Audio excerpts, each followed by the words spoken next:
You're listening to 8158 Stories of Sacrifice, where we honor the bravery of the first responders and the families who stand behind them. Real people, real stories, real heroes. This is 8158.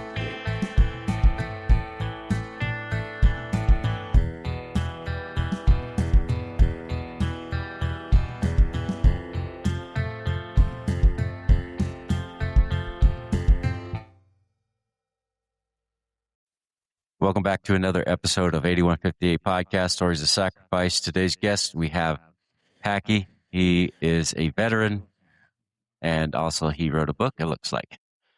Yes, sir. It's called The Fast 4 Seconds. Now, out of your career in your military, have you served in law enforcement or anything like that? I'm retired Sergeant J. Packy Dempsey. I did 25 years as a police officer and did 6 years in the state of Alabama National Guard as an MP. Okay. That's pretty awesome.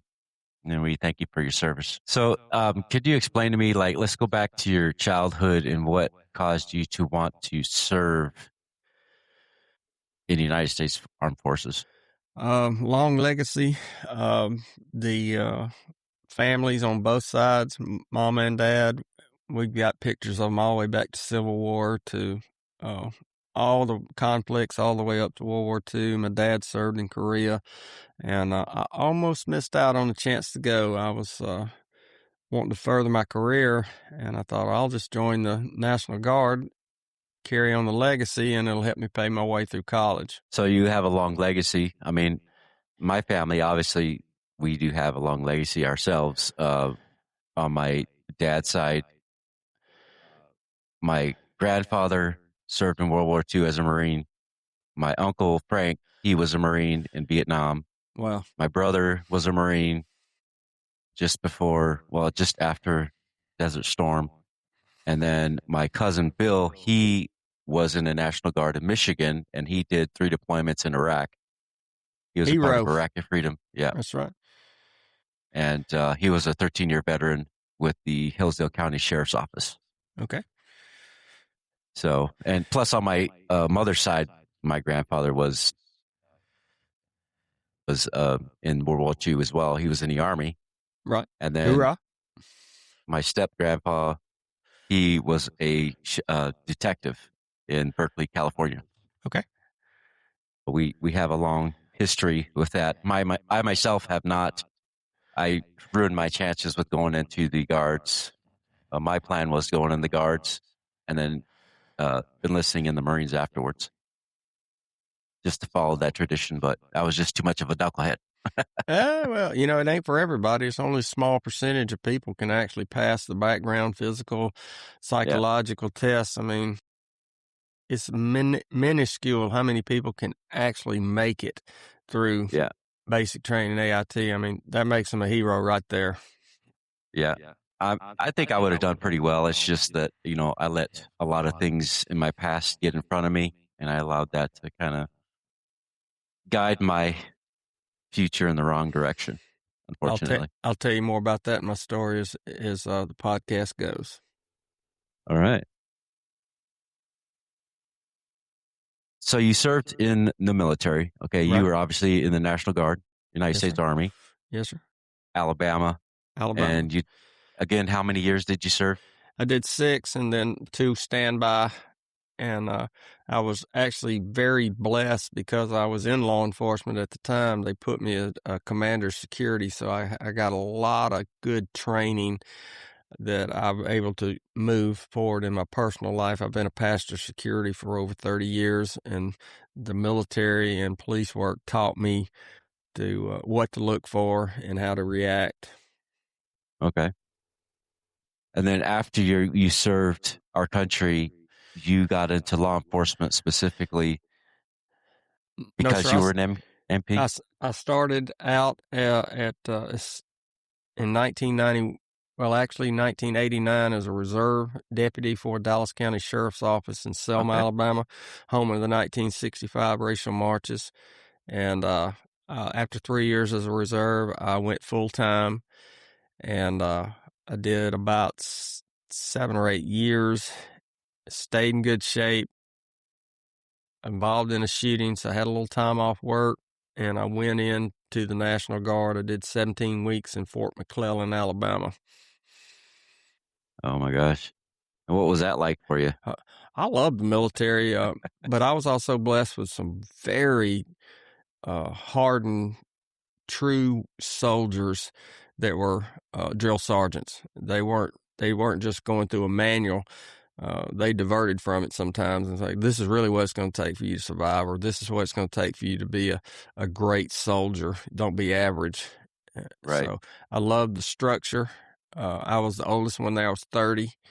The guys, 95% were 18 years old going in because they wanted to carry a gun and couldn't carry a gun until they was 21. But the military lets you carry one a lot earlier than that. Right. They start you young. Yes, sir. Yeah, that's amazing. We definitely thank you for your service. And did you enjoy being an EMP or not EMP, an MP? I did. Excuse me. It was, it was a lot of attention to detail, which carried through my careers as investigators in different aspects of criminal and marine theft, and I was a training officer, and a lot of attention to detail. You're going in these third world countries, you're guarding your commander, and you had to learn to police in not only America but in other countries and see the signs that could possibly endanger the commander. Exactly. I imagine tensions were high. What conflicts were you involved with as far as overseas? We went to Honduras after Hurricane Mitch, and we secured a base there, and we stayed until we got it secure, and the Seabees came in and started building in the water supplies, and we came back, and we mostly stayed stateside during disasters. We would go into communities and direct traffic, and I would escort the commander around to the dignitaries or the politicians, and I was there for him during that. So my uniform had to look good. I had to look the part. Being in shape was very important, and I learned to keep my mouth shut. They don't want to hear from you. So, but you learn a lot if you keep your mouth shut. Right. You listen. That's right. You got to listen. And your service as a law enforcement in the civilian world, what was that experience like for you? Well, I tried to go in at an early age. My dad discouraged me. He wanted me to work at the local paper mill, which was, really good money. I can't remember what it paid, but I started out as a deputy at $6.25 an hour, and somehow or another I made it through, raised some kids, got some grandkids, and learned a lot.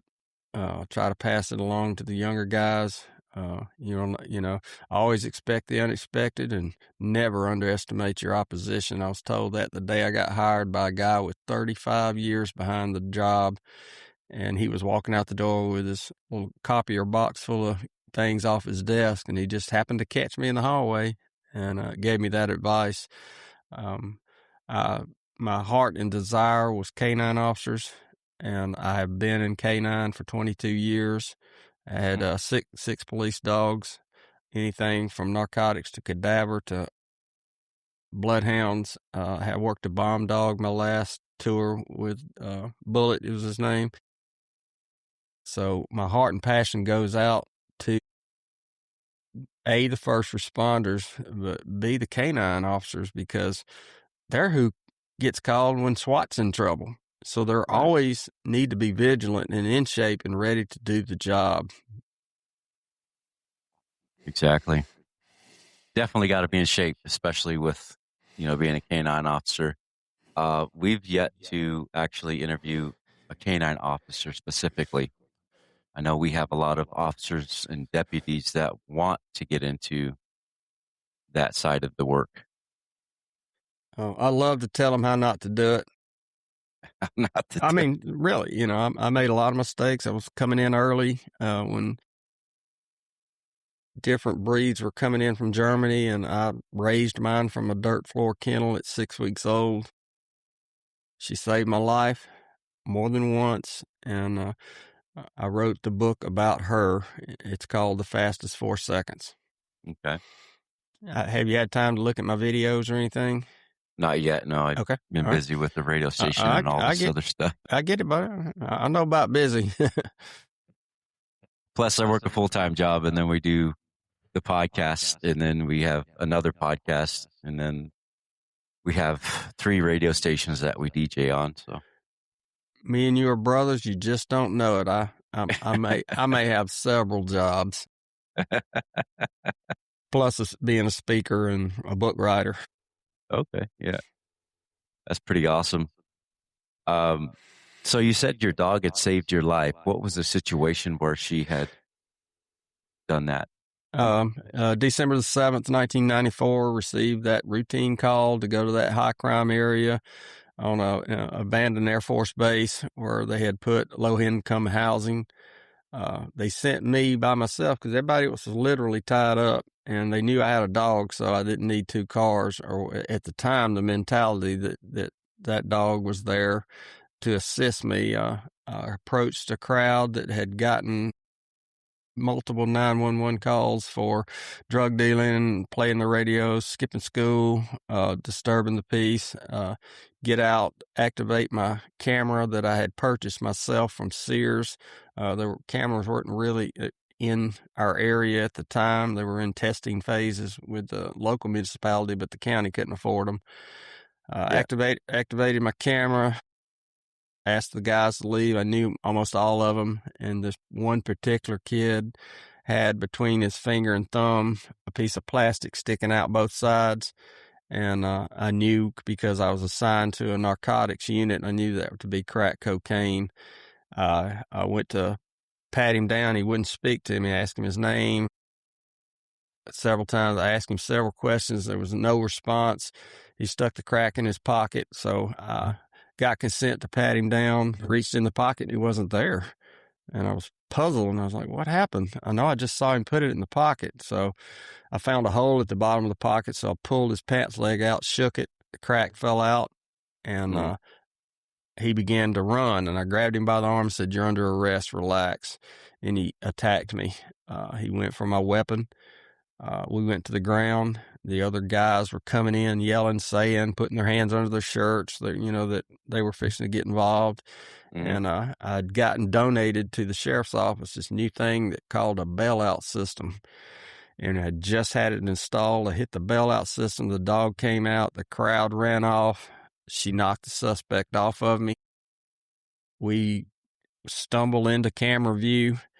As I'm cuffing him and radioing for help, he gets my weapon. I don't know it. Dog's giving him a hard time. She had just started some patrol work. It was her first actual deployment, and he pulled the weapon out and struck her because she was giving him such a hard time. He struck her in the ground, causing a stovepipe. He backed up and started pulling the trigger and telling me I was going to die.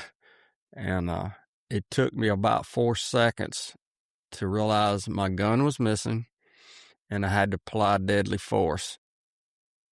She went on to apprehend him again, and he turned his attention to her, and I went for a backup weapon. Fired 5 rounds, center mass, 21 feet, just like trained in the academy. I could see during the struggle an image of my wife and kids I carried on the dashboard of my truck, and I said, I'm never going to see them again, and somebody else is going to walk her down the aisle. I began to feel my instructor's voice on my neck. I could just, are you just going to lay there? Are you just going to let him kill you? And I got up, fought back. Had I missed the 5 rounds, they would have hit the gang member standing behind him. So I was blessed that the bullet stayed on target. After a 1-minute struggle, because the statistics at the time, in a 45-second struggle or more, the officer lost his life. And I was I was in decent enough shape, but I had very little or no training from firing from the ground to how to handle somebody on the ground. Long story short, I approached the suspect. He ran off unaffected. I thought, wow, I missed. What in the world? I said, but he's got a gun, and I got to go. So I approached him. He turned around, tried to shoot me again. I realized that was my gun. The dog engaged. I was able to take the gun away, clear it like they trained us in the academy, turned around, had a few choice words with the guys. Whatever I said, kept them off, and the dog kept them off me. Went to the radio for 00, which is, in our area, it was called Officer Needs All Your Assistance. So you called everybody. Everybody. I was 300 yards from the trooper post, but it still took them a minute and a half to get to me because it was in a cul-de-sac, and they had to go out one gate, come in another gate, and so the cavalry came, took me to the hospital. I was questioned by the Alabama Bureau of Investigations and read my rights, and I'm like, "Why are you reading my rights? The guy tried to kill me." And I reluctantly signed the Miranda waiver, and he said, "First of all, I'm going to tell you all the shots are from the front." And I was like, "I know that." He goes, "Oh, no. Every witness we said, you shot him in the back." So got an attorney, waited on the grand jury. First grand jury tried to indict me, even though they saw the video, because it was poorly handled through the district attorney's office. But my attorney was a former district attorney, and he really knew how to do how to do his job. And the second grand jury, around 6 months later, broke. They had voted 9 blacks and 9 whites to indict me. It took 12.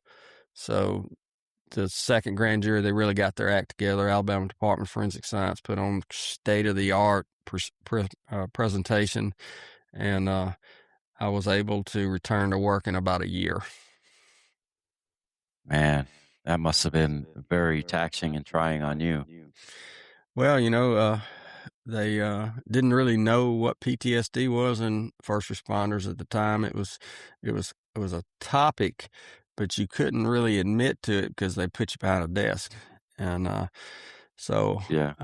only went through 4 counseling sessions, and 25 years later, I look back, and PTSD and multiple addictions reared their head and hit rock bottom. And I've been coming out of the hole ever since. So how did that affect your mental health state? I couldn't sleep. I would drink to numb the fact that all I dreamed about all night was losing a gunfight, or me and would walk my daughter down the aisle, and I could smell the guy still today. Loud noises and certain smells brings me back to that day. And so I would just drink, and that drink led to pornography, that led to extramarital affairs, that I almost lost everything that was dear to me, my family, my jobs. I almost lost my life, and it all came to a head, and I started getting help, and surrounded myself with 5 good men I talked to every morning at 5:30. Still do. And God saved me from that day. It's a pure miracle that the gun jammed. We took the gun to the firing range. The FBI, DEA, and all them that were involved, and they tried over 100 times to jam the gun, just like it was done on the video. It never jammed again. God was definitely on your side. Yes, sir, buddy. And he was watching you. In the book, I talk about multiple miracles there is no other explanation. Yeah. It's got to be by God's graces that you're still here. Right. I'm here to tell my story and talk to the future. I teach the fastest 4 seconds at academies and men's small groups. And I give several demonstrations of illustrations that brain, it boiled down to 4 seconds, but there was more preparation to it in the brain. Because I did train it, my brain was able to pull from it in a blink. And the stuff that I didn't train for, the brain couldn't make it up because it didn't understand. So I give illustrations of how daily rituals without fail will save you. And not only in just your life as a first responder, but in your marriage or in your job, you know, poor decisions, you get dismissed from the job in a blink. But it was more to it than that. There was some preparation before you made that bad decision, or the decision helped you, came to you. But you made that decision and you came out on the other end. So that's definitely a blessing, And unfortunately, we had these, not we, but you specifically had people that were gunning for you and wanting to prove you to be the bad guy in that scenario. First Which day, obviously it was proven that you were well within your right and your means to stop the threat. well, first day, the major papers had a picture of me and said, "Officer of the Year shoots teen in the back 5 times." And that was just made up stuff from the eyewitnesses. But, I had a history with those eyewitnesses, and during one of the grand jury hearings, they came down the stairs and busted him off and said, "You're going to jail because we told him you shot him in the back." Yeah, when you lie in your statements, I mean, obviously they're all gang members, so of course they're going to lie. Wannabe gang members. Well, yeah, wannabes. Little wannabe gangsters, which, I've been told that a lot of times they're more dangerous than actual gang structured members because, right. They're more structured, and the wannabes are wild and crazy and are willing to prove themselves or they and think do they whatever are. it takes. Yeah. But, you talked about the fastest 4 seconds, and you wrote a book about this. Correct. And So let's talk about that book. Book takes me all the way back to every chapter builds onto the next chapter that builds on and shows you at the last chapter where God had a plan and he saved me. Each chapter, he put people in my life, training in my life, dogs in my life, my wife in my life, my kids. And I couldn't have done it without them. And I didn't even realize it until after the book was wrote that I have something else I need to do, or God would have took me out a long time ago, and he had a chance to. Mm-hmm. During the fastest 4 seconds, it's kind of long, but it's a true story, and I'm able to document at a QR code at the end of each chapter. Takes you to more than 150 pictures and multiple videos, bios of witness statements and people that were interviewed during the book. There's pictures and bios of them, so you're able to take yourself to that day by pictures and videos. And it's been a struggle, but Dad always said anything worth doing is worth doing right the first time. Absolutely. So Absolutely. we took some time, and we speak. Speaking's actually the first time I spoke on it was 25 years. And trooper from the academy that arrived to the scene, it was a dear friend of mine. He said, "Hey, I need you to come speak." And I was like, "I got my butt kicked. I'm ashamed of that." And he was like, third call, he said, "I'm ordering you to come up here, and I think you need to tell your story." And I remember leaving that day thinking, okay, I feel a little better today. I did the right thing. So now you speak to new up-and-coming officers? I try to speak Officer Survival Week. I usually open it up first thing Monday morning and show them how things can change in a blink, but they can do something about it. And they have chosen one of the most honorable careers there is, in my opinion. And they are the best trained in the world. because they have those state-of-the-art training facilities, and these guys that have been through it are passing their knowledge down to them. It's up to them which way they take it. Yeah. Sometimes it comes natural and sometimes it doesn't. That's right. I'm definitely glad that everything has worked out for you. So tell us about your speaking. Do you speak more than just to new recruits, or do you go out and do speaking at public events or anything like that? Nope, no, I hadn't got that far yet. I've got some on the books, but God only gives me what I can, what I'll trust Him to handle for me, and Right. So it's building. So right now, I probably speak to more individuals than I do groups. Get that phone call from that sheriff or chief that says, "Hey, my officer was involved in this. Would you talk to him?" And that means a lot. That makes me feel like I'm doing God's mission. Right. We will return after this quick ad break.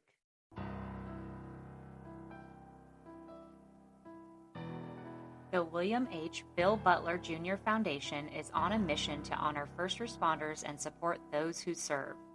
We provide scholarships for families who have lost a hero in the line of duty, offer second chances to juvenile offenders who are working to rebuild their future, and help new recruits pursuing careers as first responders.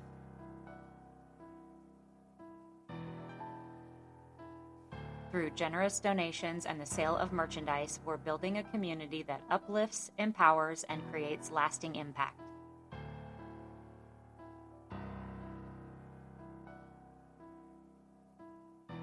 You can be a part of this mission as well.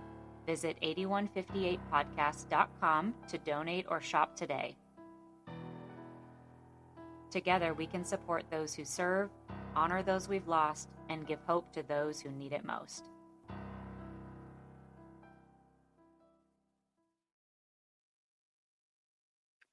Behind every badge is a story, and behind every story is a sacrifice. This is the 8158 podcast, where we honor the lives and legacies of first responders and their families. If our mission speaks to your heart, if these stories move you like they move us, join us on Patreon. For just $5 a month, you'll get ad-free listening, exclusive merchandise, behind-the-scenes content, and video episodes only available to our patrons. This isn't just a podcast, it's a movement, and you can be a part of it. Support us at patreon.com/8158podcast. Let's continue to share the stories that deserve to be heard. And you had spoke about something earlier on about heading down the wrong path. Can you touch on that a little bit?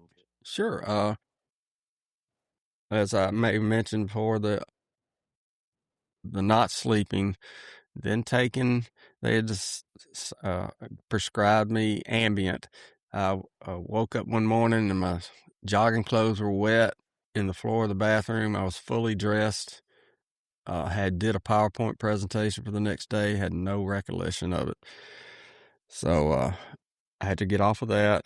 They've tried multiple things, and we've narrowed it down to one that helps me sleep without the hangover. And sleep started going from sleep to dreaming, bad thoughts, of gun to my head, gun firing, gun not firing. And I began to drink. That was the only thing that would make it go away. And drinking led to pornography, and it started deteriorating my marriage, and then inappropriate relationships. My mind seemed to always have to stay busy to stay off that 4 seconds, that 1 minute struggle in 4 seconds of a deadly encounter, and began to work my way out. It's a process, and it didn't happen overnight, buddy. But it didn't go away overnight either. And the number one denominator is God. And number two is I had to make a decision. There's help out there. There's the best training, the best psychologists. There's help out there, but you have to make that decision. I am going to change today, and I'm here to tell you I'm not that guy anymore. That guy's dead. Yeah. And sometimes I look back at something I did and I go, wow, what were you thinking? What was going on? And then I'd realize, oh, well, I'd had a bad dream that night, which, led to this addiction, that addiction. And I had a wonderful wife who didn't give up. So, and married off my oldest daughter, who gave me the biggest blessings I've ever had, and that is grandchildren. Oh, So I have to do it for them. yeah. You got to do it for yourself. No, I don't want to leave a legacy, and Right. and I want to be in shape enough, mentally and physically, to be there for the grandkids, and give my daughters breaks, and be trustworthy. I had to build all that back because I blew it. Yeah. Yeah. Unfortunately, we find that a lot, when there's situations or often involve shootings, a lot of our guests, they fall off the deep end because they And you have don't nowhere to realize it. turn. It's Yeah. just It's just there's gradually. places, there's places to turn. You just have to make that decision and say, Mhm, I'm not going to be that guy anymore or that girl. exactly. Yeah, it's unfortunate, and we're trying to help to break the stigma with the mental health aspect of I things. love that saying. I love that Yeah. saying.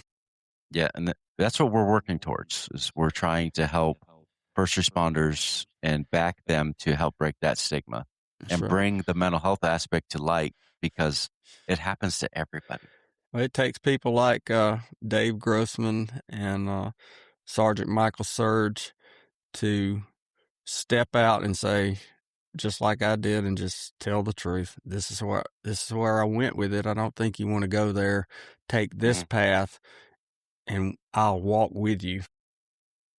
It says in the Bible, 2 cords are fine, but 3 cords are even stronger. Yep. So I surround myself with people that are better than me, who I allow to get into my life, and I allow them to say certain things that someone else doesn't have the right to. Right. Yeah, we did interview Michael Segru. He's from Walnut Creek, California. He That's wrote it. the book. Yep. He wrote I read the book. I listened to the book, did a review on it. Actually felt I was there. It was Yeah. so impactful. I started getting angry. I'm driving down the road and I'm talking to the radio, and I look around. I'm like, I'm there. I'm with Michael, and we correspond. Yeah, I like Michael. He's an awesome guy, and he had a great interview. Yeah. You might want to check that out. Oh, on I the already podcast. have. I stalk him. Yeah, he's my mentor. I stalk him and Dave Grossman. They just don't know it. They never met me. They just know me. I'm somebody on the other end of a social media like. Another one you might want to check out is Captain Adam Myers. I don't recognize it. He was in an officer-involved shooting before he became a captain, and he went down the same path. He actually lost his job. Okay.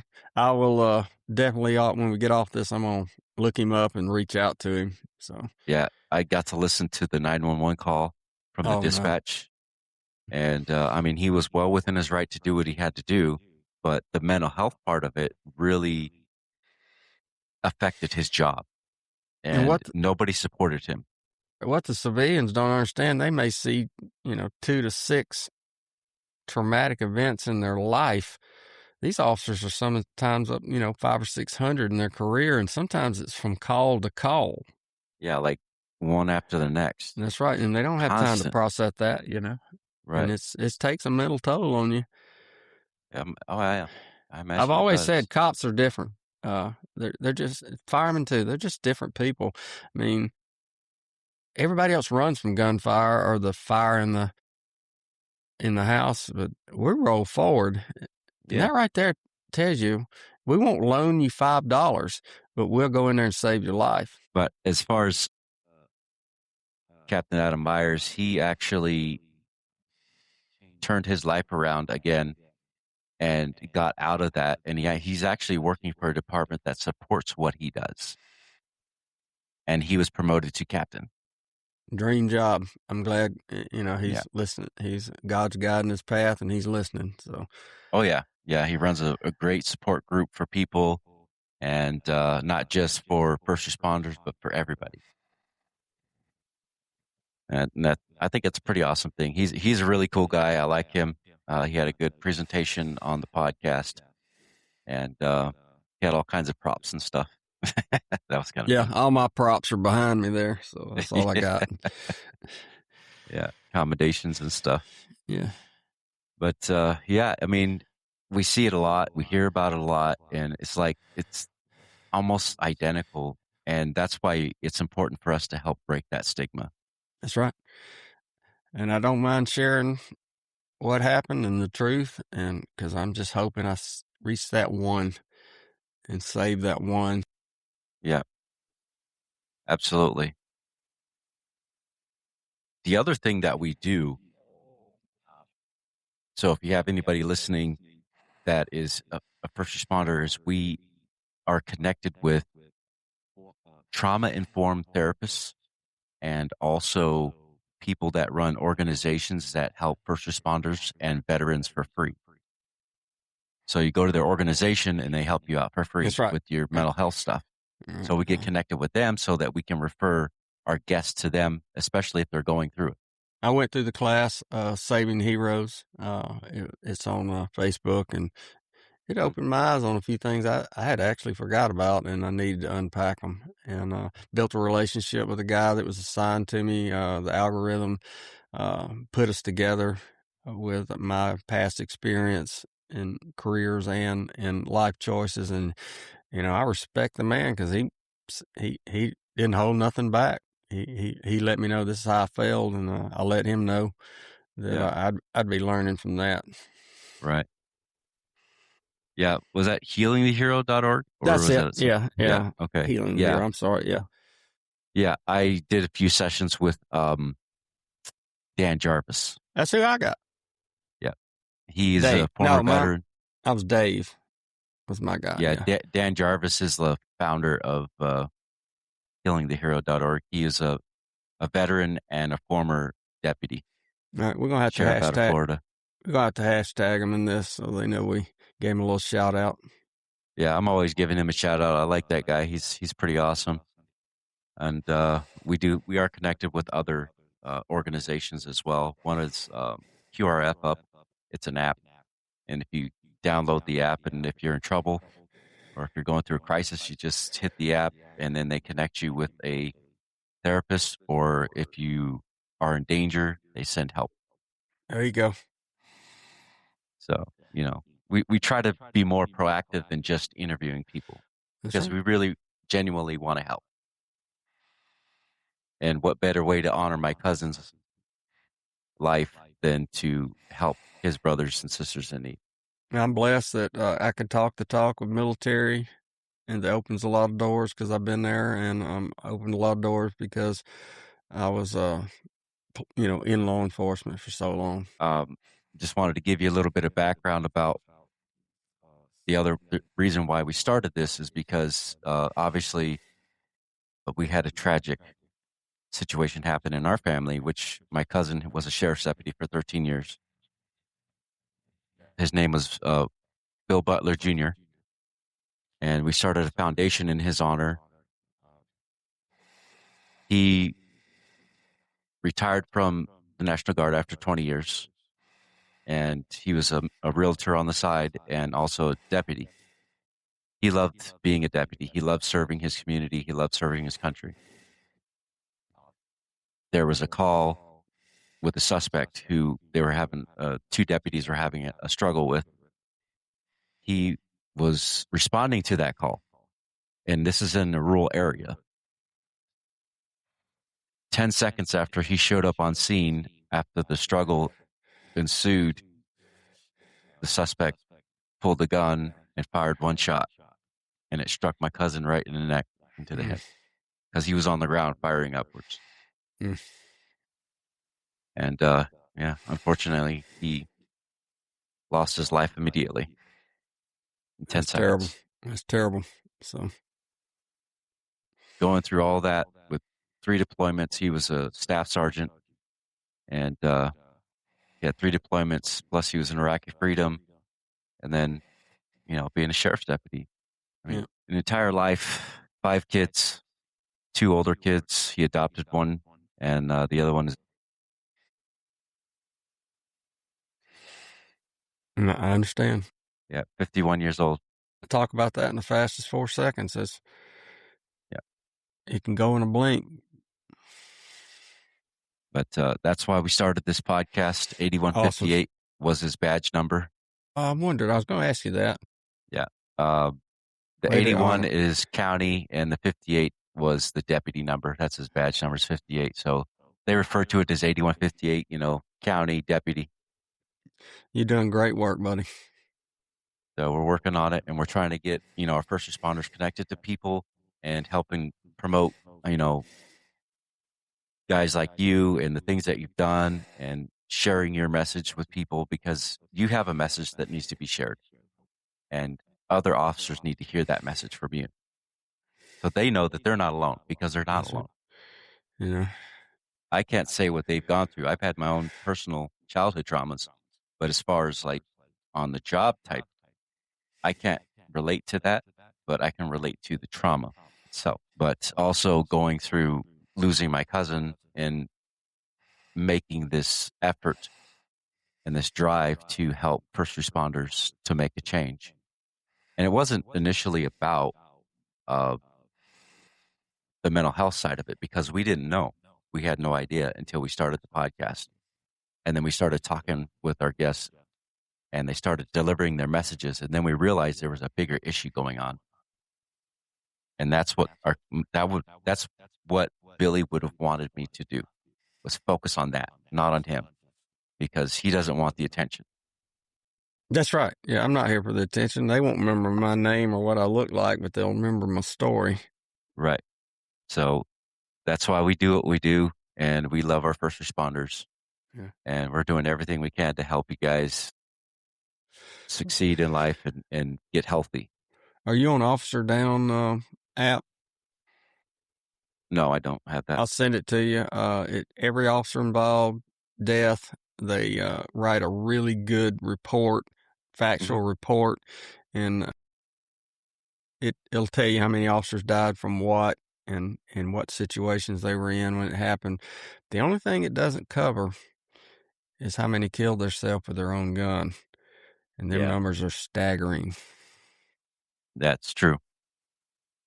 And that's one of the things that we talked about when the Lexington News came down and interviewed me when they found out about the podcast and why we were doing the podcast.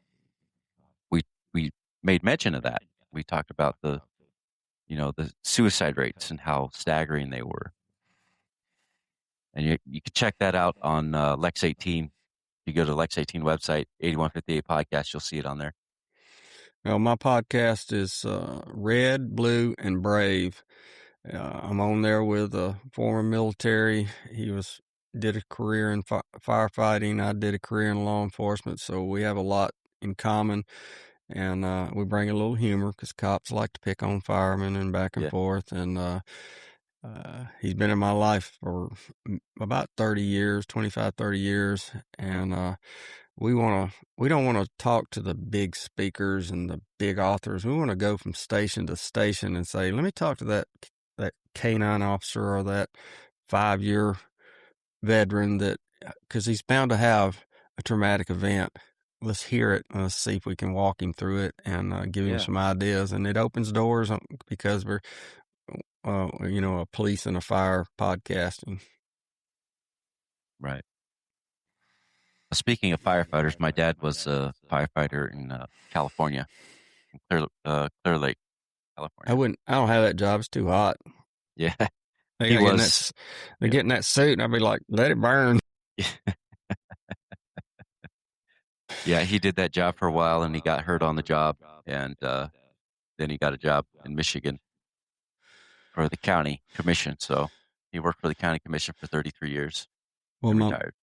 A saying that I'll say multiple times is, you not rise to the occasion, but you will fall to the level of your training. And that is true as your career, as well as your spiritual life, as well as your family life. Get that training in. The brain can't make it up. It has to have something to pull from.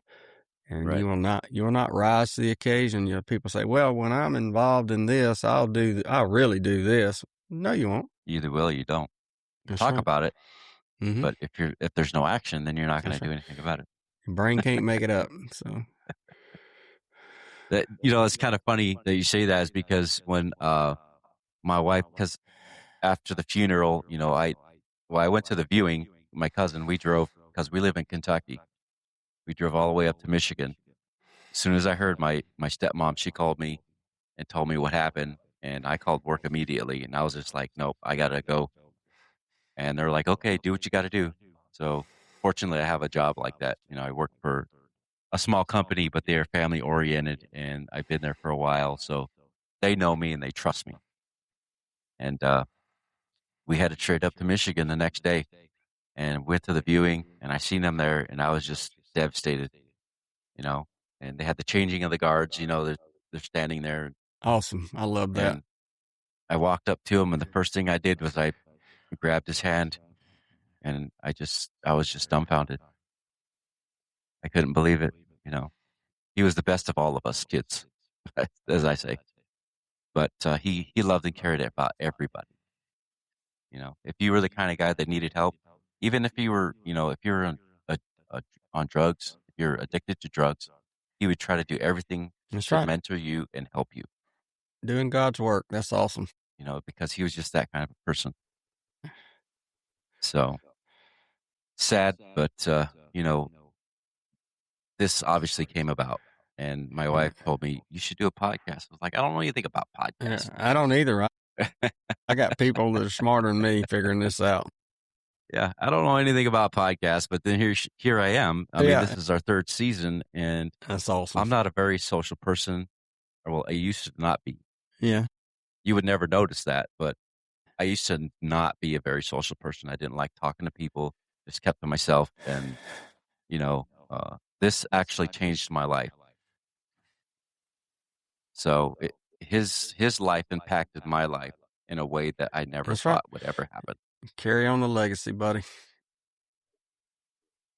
I feel like I'm doing God's work, and I feel That's like it. I'm doing the wishes that my cousin would have wanted me to do, instead of, just being sad and constantly beating myself up, or just constantly causing trouble, or just hating and living a life full of hate.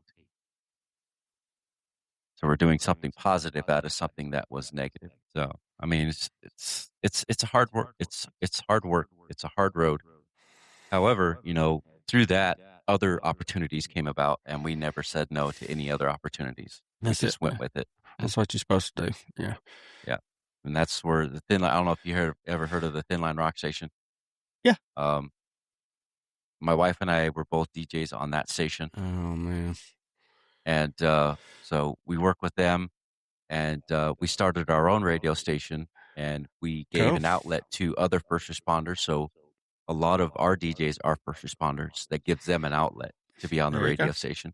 Perfect. And then we're on a radio station up in Canada, which is Ontario, I believe.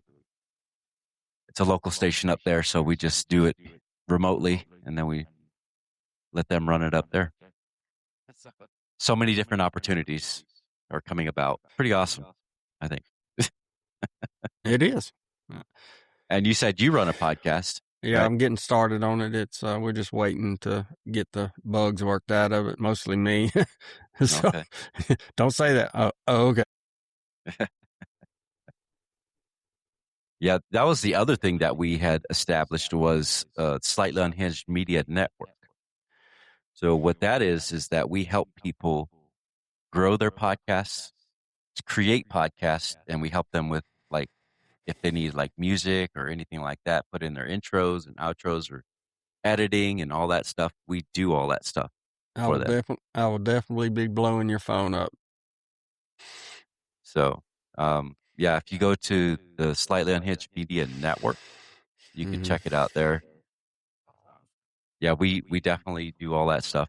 And so we're trying to make that grow. because there's a lot of podcasts out there that are starting to do stuff about mental health. That's right. And we want that to be pushed out there. There you go. Huge. All right. But is there anything else you'd like to plug for us? Do you have any foundations or anything that you'd like to talk about?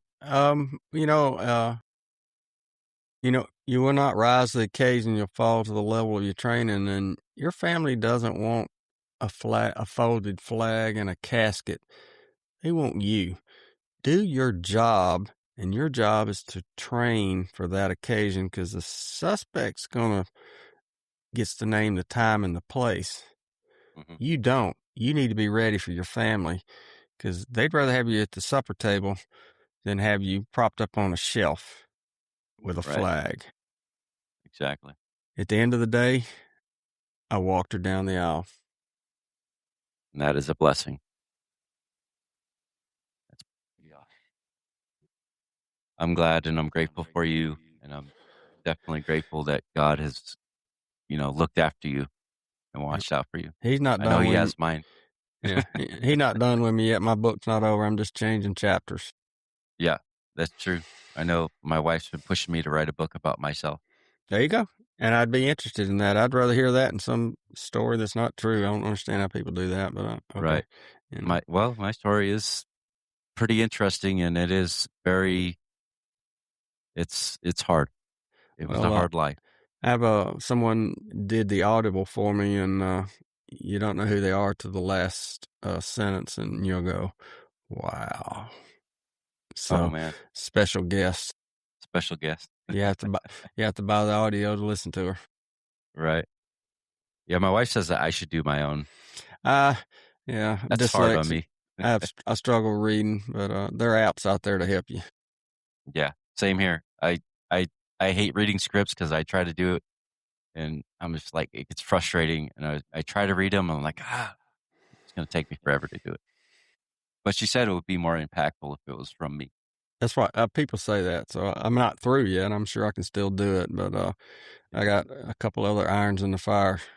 Yeah, but the dyslexia part of it, that's it. I call it dyslexia. Yeah. But I say that on a radio station, it gets people to laugh. So, but it's been fun, and you have to check it out. Slightly Unhinged Radio, and also the Thin Line Rock Station. Where if you go to that thinlinerockstation.com, you can see us on there as DJs, and also on Slightly Unhinged Radio. And you can check out the Slightly Unhinged Radio Media Network. And I'm going to get your hashtags from you and blast you out on my social media platforms and spread the word. That's what we need to do. We don't need to just take it down to one speaker has all the control of what's going on, or one author.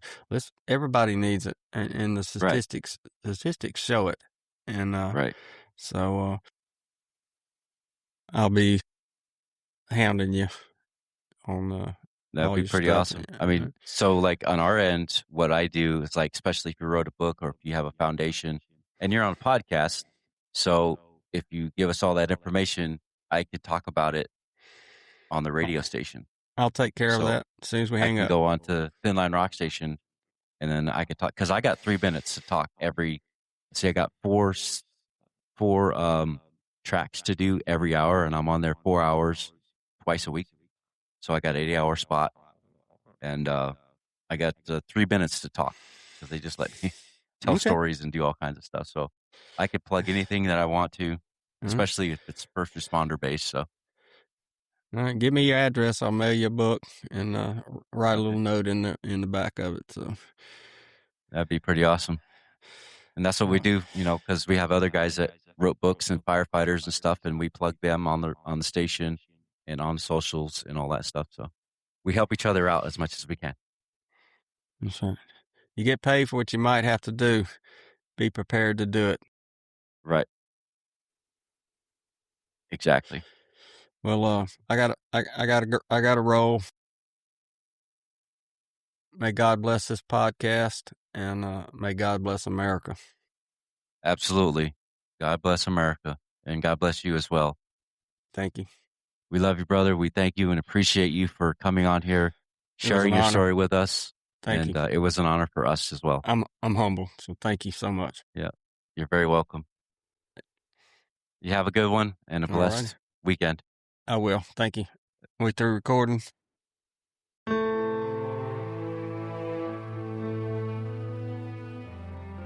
Thank you for joining us on 8158 Stories of Sacrifice. Every story we share is a tribute to the courage and resilience of first responders and their families. If this episode impacted, encouraged, or inspired you, please subscribe, leave a review, and share with someone who supports first responders. Follow us on all social media platforms at 8158 Podcast for updates. 8158 Stories of Sacrifice is a team effort. Rico brings the stories to life through casting, writing, original music, and editing. Brianne Shipley as production manager, handling booking, social media, graphics, promotion, marketing, website management, and logo design. Please visit our website at 8158podcast.com. For questions, collaborations, or to share your story, our email address is contactus@8158podcast.com. Until next time, let's continue to honor the legacies and remember the sacrifices of those who serve, every brave man and woman on the front lines, protecting and defending us all. This is Rico signing off and honoring 8158.